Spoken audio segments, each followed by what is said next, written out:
Olá, minha gente, um grande abraço a todos que estão nos acompanhando aí no Balanço Geral e de imediato vamos ver uma manifestação do Alan Ruschel, que ontem se posicionou a respeito da sua possível negociação para com o Avaí. Foi o pronunciamento oficial, definitivo, encerrando o assunto do Alan Ruschel. Vamos acompanhar o que disse o capitão da Chapecoense. Bom, estou aqui para esclarecer algumas situações que envolveram meu nome nessa semana, né? Numa possível transferência minha para o Avaí. Primeiramente eu queria falar de um documento, né, de uma autorização que eu dei para uma empresa, ou empresário, a ouvir, né, essa proposta e trazer até mim. Isso é muito comum e normal dentro do futebol, né? Eu autorizei, assim como eu autorizaria ele se fosse qualquer clube independente de série. Eu trabalho para isso, eu trabalho por objetivos profissionais e pessoais, pelo reconhecimento. Sempre tratei isso com muita transparência com a direção, desde o primeiro momento, né, desde o primeiro contato. Então, acho que da minha parte sempre teve o profissionalismo. Essa proposta chegou até mim, né? A gente analisou essa proposta, e em comum acordo a gente achou melhor a minha permanência, pelo momento que o clube vive, pelo momento financeiro que o clube vive, pela história, por tudo que se envolve. Então a gente tô feliz aqui, dei preferência para o clube, né, assim como eu sempre dei. Então a gente está em busca do nosso objetivo. Acho que se criou uma tempestade no copo d'água, uma coisa muito normal do futebol, né? Uma proposta de um clube para um atleta profissional. Então acho que vida normal, as coisas acontecem, vida que segue, e vamos em busca dos nossos objetivos, assim como a gente sempre fez. Tá certo aí. Tá aí o pronunciamento oficial e definitivo do Alan Ruschel. O Avaí tentou e de quinta-feira até ontem, na hora do pronunciamento, conseguiu criar um clima ruim. Vamos falar a verdade, internamente, externamente, é um assunto que dividiu muitas opiniões, que criou um desgaste totalmente desnecessário. Talvez toda esta polêmica poderia ter tido um outro encaminhamento, mas enfim, acabou aí, o Alan fica e ele junto com os demais jogadores entram em campo hoje, 8h30 da noite. Está aí as imagens do treino que foi realizado ontem na Arena Condá, o treino último em preparação ao jogo. O técnico Humberto Loser tem muitos problemas para escalar o time de hoje. Dei uma olhada nos jogadores que estão entregues ao departamento médico. Gente, a lista é de 11 jogadores, mas o que é aquilo ali, Pradão, tu que já foi goleiro? Eu acho que é tipo um varal de gol? Para treinar o chute encoberto, né? Tira treinar ali, quem sabe. Com baixa visibilidade. Com baixa visibilidade, tá aí, ó. Inovações, olha só. Chutei. Chutou tudo e eu acho que acertou. Eu acho que acertou. Na minha época, aquelas barreiras fixas, né? Que colocava 5, fazia tipo um latão. Lá na Ferraria do Capelete, eu acho que eles iam lá e faziam um latão com 5 silhuetas e ali o cara treinava cobrança. Agora é tudo muito mais moderno, né? Mas a preparação foi feita e Humberto Loser relacionou vários jogadores. Aí me chamou a atenção. Olha só, chamou a atenção esta barreira móvel aí da Chapecoense. Vamos lá então. Alan Graffiti está de volta.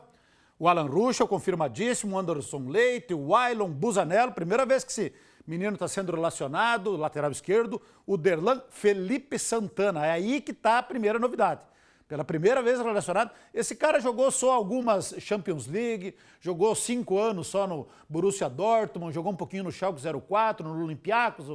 O currículo dele não é lá essas coisas. Só algumas Champions League, esse campeonatinho que eles disputam lá na Europa. Felipe Santana. Cara de nível, que já foi de nível de seleção brasileira. Quem lembra dele, estava ultimamente no Atlético Mineiro. Se esse cara estiver bem, se esse cara tiver boas condições físicas e clínicas, é um zagueiro que, olha, na Série B não tem igual, com todo o respeito aos demais. Claro, vai ter que esperar o seu tempo, porque o Joilson e o Luiz Otávio vem dando conta do recado. Aí o Foguinho, tá de volta, né, seu Foguinho? Vamos lá, seu Foguinho. João Ricardo vem sendo um dos destaques do time, o Joilson também. Olha o Cadu aí, depois de muito tempo, Cadu, zagueiro, voltando a ser relacionado. O Lima, Luiz Otávio, que é talvez o jogador mais regular até agora da Chapecoense na Série B. Matheus Ribeiro lá pela lateral direito. O garotinho Paulinho, mais uma vez, relacionado. Ó, o Perotti aqui, ó, Perotti de volta também, depois que voltou de Portugal. Teve um tempo para treinar. Primeira vez que o Perotti está sendo relacionado aí.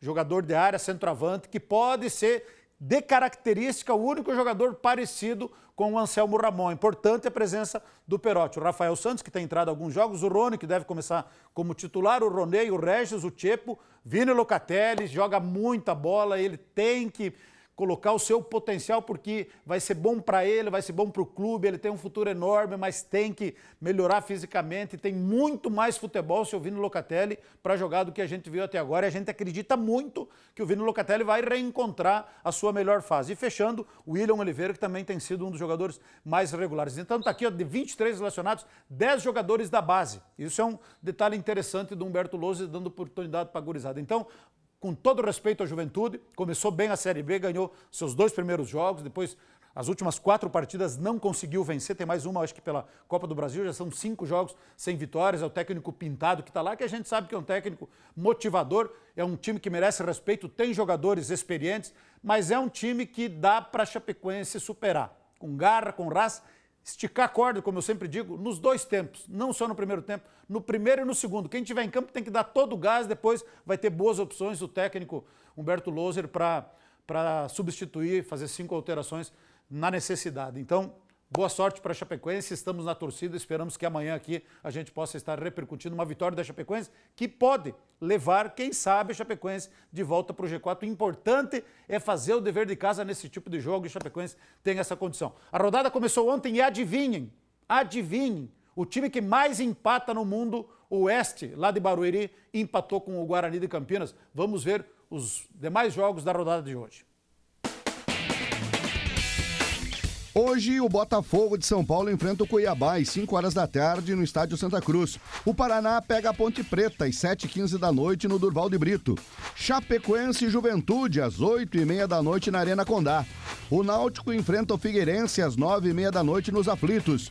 Confiança pega o Vitória às 9h30 da noite no Batistão. Na quarta-feira, o América Mineiro enfrenta o CSA às 4h30 da tarde no Independência. O Avaí pega o Operário às 4h30 da tarde na Ressacada.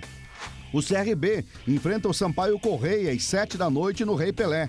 E o Brasil de Pelotas enfrenta o Cruzeiro às 9h30 da noite no Bento Freitas. Tá aí então os jogos que movimentam a Série B. Chapecoense fazendo o dever de casa, os outros podem empatar todos, que não tem problema nenhum. Vamos destacar agora o futsal. Começou a Liga Nacional de Futsal, 21 clubes estão participando, divididos em 3 grupos de 7. Jogos de ida e volta dentro do grupo, os primeiros 5 se classificam. O representante da nossa região é o Joaçaba, que estreou contra o Campo Mourão, conquistou 1 ponto fora de casa. Vamos ver com o Carlos Correia como foi esta estreia aí da equipe do Joaçaba Futsal. No primeiro tempo, depois da cobrança de lateral, Cauê marcou o primeiro gol do Joaçaba Futsal na Liga Nacional deste ano, 1-0.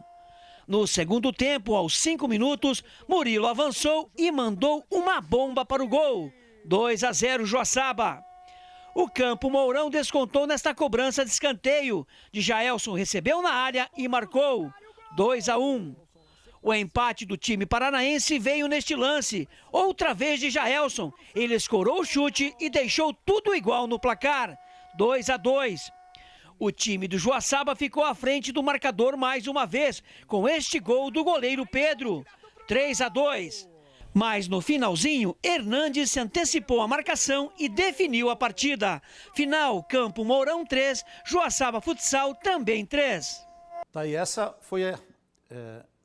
aí foi a estreia na sexta, e daí no domingo acabou perdendo lá em Umuarama pelo placar de 3-2, é um grupo regionalizado, mas repito, são 7 times no grupo de Joaçaba, são 6 jogos em casa, 6 jogos fora, se classificam 5, então Joaçaba deve chegar lá, né? E o que é importante, a Liga Nacional mandou tocar o barco, não há obrigatoriedade do teste para Covid-19, e estão jogando assim mesmo, alguns casos de Covid já surgiram naturalmente, mas estão tocando a competição, começou assim e vai assim mesmo, né? Enquanto isso, aqui em Santa Catarina, futsal completamente parado nas competições estaduais, nas mais diversas modalidades, sem perspectiva nenhuma, Fesporte com muitas dúvidas, em princípio só jogos abertos de competição estadual esse ano aqui em Santa Catarina, as equipes do esporte amador aí numa apreensão muito grande. Não temos nem expectativa de quando é que poderão voltar aí a competir. Vamos aguardar para ver o que é que acontece.